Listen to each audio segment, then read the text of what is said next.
Hello everyone, and welcome to Sigil Sanctum. Today, we're diving deep into a dark and dangerous reality that most occultists refuse to acknowledge: the terrifying truth about possession and why it happens to the majority of practitioners. Although possession has gained recent popularity thanks to films like Hereditary and The Conjuring, the reality behind spiritual possession is much older and more sinister than Hollywood portrays. Let me know in the comments where you're watching from. I'm curious to see how global this phenomenon really is, known throughout history as demonic oppression, spiritual attachment, and entity invasion. Possession represents one of the most documented yet misunderstood phenomena in occult practice. Over 70% of serious occult practitioners report some form of unwanted spiritual influence during their journey. What makes possession so common among occultists? What are the hidden dangers that mentors won't discuss? And what does the increasing rate of possession in modern practitioners really mean? Join us as we uncover the shocking truth about why most occultists get possessed, the reality they desperately don't want you to know. To understand why possession is so prevalent among occultists, we must first examine the historical roots of this phenomenon. Ancient grimoires and magical texts consistently warn about the dangers of spiritual contact. Yet these warnings are often glossed over in modern practice. The Testament of Solomon, dating back to the 1st–5th centuries CE, explicitly details how King Solomon himself struggled with demonic entities that sought to corrupt his magical workings. The Sworn Book of Honorius warns that many who seek the spirits find themselves servants rather than masters. Medieval grimoires like the levitating contain elaborate protective protocols that modern practitioners often ignore or simplify. In the classical hierarchy of spiritual entities, demons and malevolent spirits specifically target those who open doorways through ritual practice. Historical records show that court magicians from ancient Egypt to Renaissance Europe maintained strict purification regimens and protective barriers. Protocols that took years to master, of John Dee and Edward Kelley in the 16th century, demonstrate how even accomplished occultists fell prey to deceptive entities. Dee's angelic communications, initially promising divine wisdom, gradually corrupted his life and relationships. Historical accounts describe personality changes, family destruction, and financial ruin following their extended spirit work. What's particularly telling is that traditional magical orders required extensive preparation, periods often 7 to 40 days, of fasting, prayer, and purification before any summoning work. This wasn't superstition. It was hard-earned wisdom about the genuine dangers of unprepared spiritual contact. If you're finding this information eye-opening, make sure to subscribe to Sigil Sanctum for more hidden truths about occult practice. Here's what the occult community doesn't want you to know: possession rarely looks like the Hollywood version. No spinning heads, no projectile vomiting, no obvious supernatural theatrics. The reality is far more sinister because it's subtle, progressive, and designed to go unnoticed until it's too late. The first stage is what I call the honeymoon period. Practitioners notice enhanced abilities. Their tarot readings become eerily accurate. Their spells manifest faster. Synchronicities multiply. They feel more intuitive, more connected to the spiritual realm. This isn't spiritual advancement. It's the entity demonstrating its value while establishing energetic contact. Stage 2 brings the subtle changes. Sleep becomes restless, with practitioners waking between 2 to 4 a.m. feeling an oppressive presence. They start experiencing what they believe are spiritual downloads, floods of information during meditation that feel profound but gradually shift their moral compass. Electronic devices begin malfunctioning, specifically during ritual work, and pets avoid rooms where practice occurs. The third stage introduces personality erosion. Close friends and family notice changes: increased irritability, social withdrawal, obsessive focus on occult work. The practitioner becomes defensive about their practices, secretive about their experiences, and dismissive of concerns from loved ones. They report feeling not quite themselves, but attribute this to spiritual transformation. Advanced manifestation brings the obvious signs: automatic writing in unknown scripts, speaking in foreign languages during trance states, complete personality shifts during ritual work, and missing time during practice sessions. By this point, The entity has established such deep energetic roots that the practitioner often defends the possession as spiritual evolution, the most chilling aspect. The entity's intelligence adapts to each practitioner's psychology, mimicking their ideal spiritual guide, while gradually replacing their authentic spiritual connection with complete dependency on the parasitic relationship. Now, let's expose the sophisticated arsenal these entities use to systematically destroy occult practitioners, techniques so advanced that most people don't realize they're being manipulated until it's far too late. These entities are psychological predators with millennia of experience studying human weakness.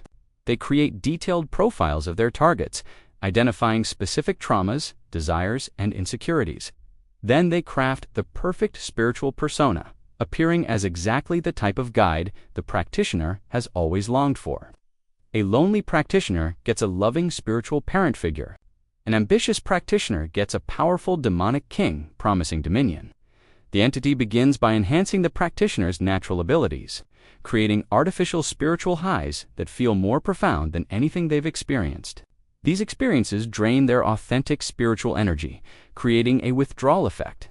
The practitioner becomes psychologically dependent on the entity's presence to feel spiritually connected, not realizing they're being systematically depleted.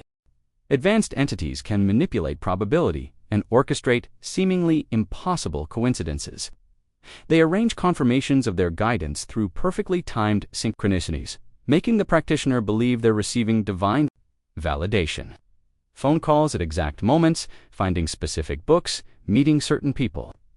All carefully orchestrated to build unquestioning faith in the entity's guidance. The most terrifying ability is their capacity to insert thoughts that feel entirely authentic to the practitioner. These aren't obvious external voices, they're thoughts that arise naturally in the practitioner's mind, indistinguishable from their own insights. The entity gradually shifts their moral framework, making increasingly harmful actions feel spiritually justified. Entities don't work alone. They coordinate through compromised practitioners to create entire spiritual communities built around demonic influence. They identify and recruit other vulnerable seekers, creating echo chambers, where dangerous practices are normalized and protective warnings are dismissed as fear-based thinking. What makes this so devastating is that each ability builds on the others, creating an interlocking system of control that becomes nearly impossible to escape without external intervention and genuine spiritual support. But here's the deeper truth that most occultists refuse to confront. Possession isn't just about malevolent spirits, it's a mirror reflecting the darkest aspects of human, spiritual ambition, and our culture's toxic relationship. With power, possession represents the ultimate corruption of the spiritual seeking impulse. Every practitioner begins their journey with genuine longing for transcendence, connection, and meaning.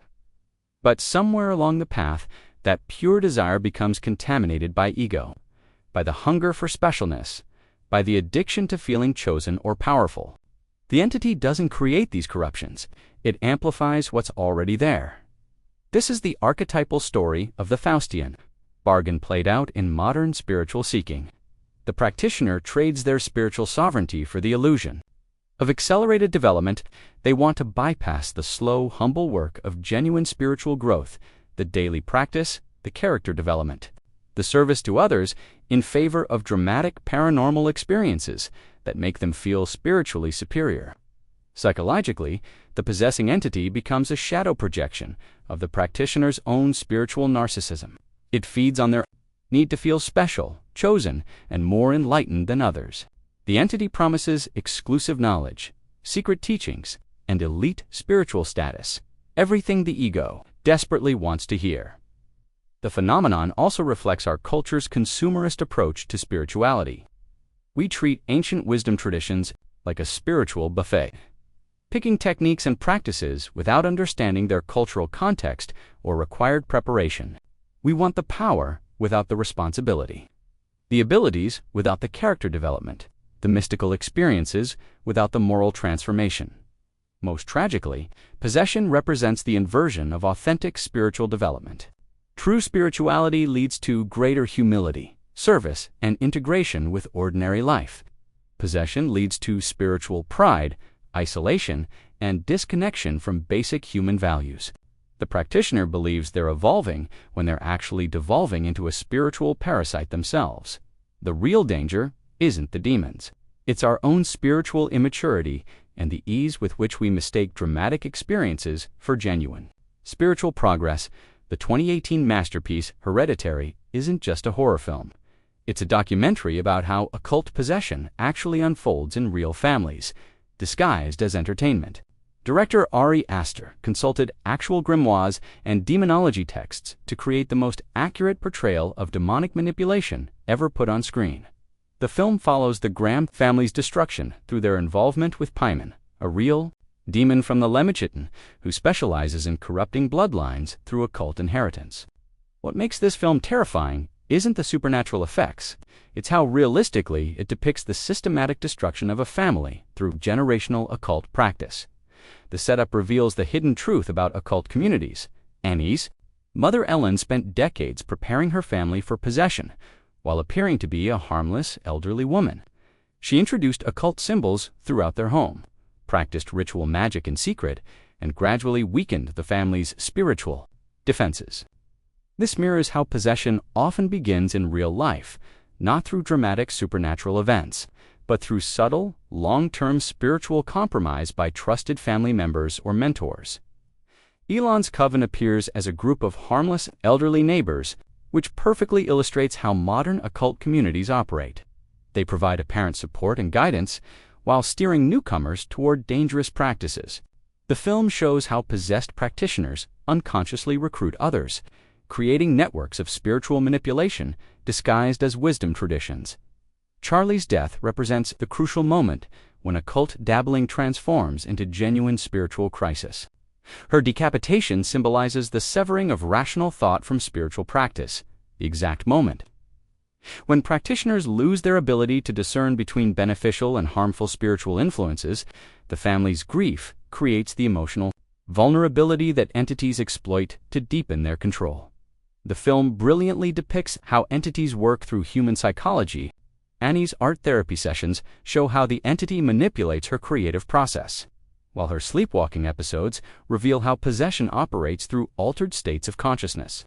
The family's arguments and conflicts aren't random, they're orchestrated by the entity to create the emotional chaos necessary for complete spiritual takeover. Peter's gradual possession follows the classic pattern documented in actual cases: initial resistance, followed by increasing influence during vulnerable moments, personality changes that others notice first, and finally complete replacement of his authentic self. His final scene, smiling as he bows to Paimon's statue, represents the ultimate goal of demonic possession: the complete surrender of human will to the entity's agenda. The most disturbing aspect of Hereditary is how it shows that the family never had a choice. Ellen's decades of preparation made their destruction inevitable, reflecting how occult involvement creates spiritual debts that often extend across generations. The film reveals the hidden cost of occult practice that communities rarely discuss. Once you open certain doors, you may not be able to close them. The brutal truth about occult possession exposes something most spiritual. Seekers don't want to face. We are far more vulnerable and far less spiritually mature than we believe ourselves to be. Isn't an accident, it's the predictable result of treating ancient spiritual practices like consumer products. We live in a culture that promises instant everything: instant success, instant enlightenment, instant spiritual power. But genuine spiritual development requires exactly what our culture resists: humility, patience, and the willingness to spend years developing character before attempting to contact non-physical entities. The entities that possess occultists aren't some external evil force, they're the natural consequence of spiritual arrogance, meeting forces far beyond human comprehension. They exploit our deepest spiritual longings, turning our hunger for transcendence into a pathway for spiritual slavery. They understand human psychology better than we understand ourselves, using our own desires for specialness and power against us. What makes this phenomenon so devastating is how it corrupts the very impulse that makes us human: our longing for meaning, connection, and transcendence. The possessed practitioner believes they're evolving spiritually, while actually becoming a conduit for forces that despise human consciousness and seek to corrupt it. The ultimate lesson isn't that spiritual exploration is dangerous, but that it requires profound preparation, unwavering discernment, and genuine spiritual maturity that most of us simply don't possess. We enter occult practice seeking to become more than human, only to discover we haven't yet learned how to be truly human. That the question isn't whether you'll encounter these forces if you pursue occult practice seriously. You will. The question is whether you'll have developed enough spiritual strength, moral clarity, and authentic wisdom to maintain your sovereignty when they inevitably make their offer. Most occultists get possessed because they seek power over spiritual forces without first mastering power over themselves. They want to command demons before they've learned to command their own desires, fears, and ego drives. This is spiritual suicide disguised as spiritual advancement. If this investigation into the hidden epidemic of occult possession has shattered some illusions and revealed uncomfortable truths, you're exactly the kind of person who needs to subscribe to Sigil Sanctum.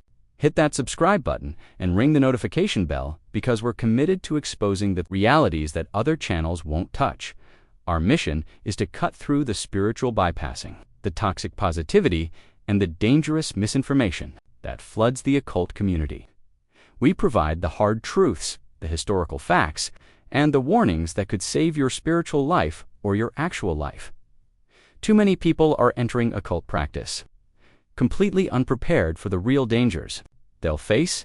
If you're serious about spiritual development, you need to understand both the light and the shadow, both the potential and the peril.